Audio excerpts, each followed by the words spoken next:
young and older women all together. எல்லா வயதினர்களையும் இருக்கிறத பார்க்கிறது எனக்கு ரொம்ப உற்சாகமா இருக்கு. சின்ன பிள்ளைங்களும் இருக்கீங்க, பெரியவங்க வயதானவர்கள் எல்லாருமே இருக்கீங்க. எனக்கு ரொம்ப சந்தோஷம். It's very important for the older women to teach and encourage the younger. சிறிய பெண்களுக்கு, அதாவது இளம் வயதில் இருக்க பெண்களுக்கு வயதான பெண்கள் அவங்களுக்கு ஆண்டுக்குள்ள எப்படி நடக்கணும் அப்படின்றத சொல்லிக் கொடுக்கிறது மிக முக்கியமான ஒரு விஷயம். So for today, Colossians 4:6. கொலோசியர் 4:6 சில வார்த்தைகளை நான் பகிர்ந்து கொள்ள விரும்புகிறேன். Let your speech always be gracious, seasoned with salt, so that you may know how you ought to answer everyone. அவனவனுக்கு இதனபடி உத்தரம் சொல்ல வேண்டும் என்று நீங்கள் அறிவுபடித்து உங்கள் வசனம் எப்பொழுதும் கிருபை பொருந்தினதாயும் உப்பால் சாரமேறினதாயும் இருப்பதாக. With love and kindness. So அன்போடும் பொறுமையோடும் நம்ம ஒருத்தரோட ஒருத்தர் நம்ம நடந்து கொள்ள வேண்டும். So in God's word, 1 Peter 3:10. 1 பேதுரு 3:10 Love life and see good days.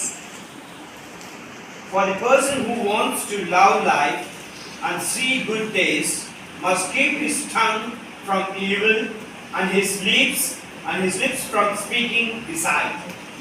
ஜீவனை விரும்பி நல்ல நாட்களை காண வேண்டும் என்று இருக்கிறவன் பொல்லாப்புக்கு தன் நாவையும் அவடத்துக்கு தன் உதடுகளை விலக்கி காத்து. So our tongue can be very dangerous.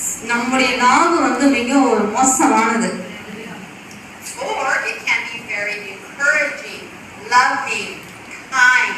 So அதன் மூலமா நம்ம என்ன பண்ணலாம், மத்தவங்களுக்கு ஒரு உற்சாகமான வார்த்தைகளை பேச முடியும், அன்பான வார்த்தைகளை பேச முடியும், அடுத்தவங்களுக்கு நம்மளுடைய கனிவை, நம்மளுடைய தயவை நம்ம காண்பிக்கிறவர்களாக இருக்க முடியும். So gossip, untrustworthy, harmful.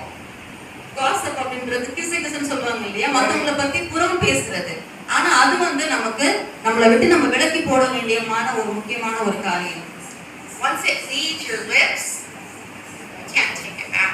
யாரையாவது பத்தி நம்ம தவறா பேசிட்டோம், ஏதாவது சொல்லிட்டோம் அப்படின்னா அந்த வார்த்தை ஒரு முறை வெளியில வந்துச்சுன்னா திரும்ப நம்மளால அந்த வார்த்தைகளை எடுத்துக்கொள்ள முடியாது. So it's better to pray together, encourage, see how God can answer your prayers. So அதனால நம்ம ஒருத்தர் பத்தி ஒருத்தர் தேவையில்லாத வார்த்தைகளை பேசிக்கொள்ளாம நம்ம என்ன பண்ண ஒன்றாக இணைந்து ஜெபிக்கலாம். மற்றவர்களுக்காக அடுத்தவங்க பிரச்சனைகளை நம்ம அறிந்து கொண்டோம்னா அவங்களோட இணைந்து ஜெபித்து அவங்களை நம்ம உற்சாகப்படுத்துவதாக இருக்க வேண்டும். So there's a word that we use in America, say think. So அமெரிக்காவில் நாங்கள் எங்களுடைய சின்ன குழுவில் நம்ம பேசும்பொழுது சொல்ற ஒரு வார்த்தை திங்க். திங்க் அப்படின்றது யோசிக்கணும்னு சொல்லுவோம் இல்லையா, அந்த ஸ்பெல்லிங் THINK. அந்த திங்க் அப்படின்ற வார்த்தைக்கான ஒரு விளக்கம் கொடுக்குறாங்க அவங்க. So T, when you speak, is it true? So நம்ம பேசும்போது திங்க்ல டீன்ற முதல் இடத்துக்கு நம்ம என்ன பண்ணணும்னா நம்ம பேசுற காரியம் உண்மையான காரியமா அப்படின்றத நம்ம யோசிச்சு பேசணும். Is it helpful? H is for helpful. Helpful, மற்றவர்களுக்கு பிரயோஜனமுள்ள வார்த்தையாக இருக்கிறதா அப்படின்றத யோசிக்க வேண்டும். I, is it inspirational, lifting up? So அடுத்தவங்களை உற்சாகப்படுத்துகிற வார்த்தைகளை நம்ம பேசுகிறோமா அப்படின்றத inspirational. And is it necessary to say that? So நெசசரின்றது நம்ம பேசுற வார்த்தை தேவையான வார்த்தைகளா, அனாவசியமான வார்த்தைகளை நம்ம பேசுறோமா, நம்ம பேசுகிற வார்த்தை பிரயோஜனமுள்ள வார்த்தைகளாக இருக்குதா அப்படின்றத நம்ம யோசிச்சு பேச வேண்டும். And K, is it kind? So அது ஒரு தயவு, இரக்கம், கிருபை நிறைந்த வார்த்தையா நம்ம பேசணுமா மற்றவங்க கிட்ட அப்படின்றத நம்ம யோசிச்சு பார்க்கணும் பேசுவதற்கு முன்பாக. So before you speak, think. So நம்ம பேசுறதுக்கு முன்னாடி என்ன பண்ணணும், நம்ம வார்த்தையில வெளியே விடுறதுக்கு முன்னாடி யோசிக்க வேண்டியது மிக மிக முக்கியமான ஒரு காரியம். So in Ephesians 4:29, எபேசியர் 4:29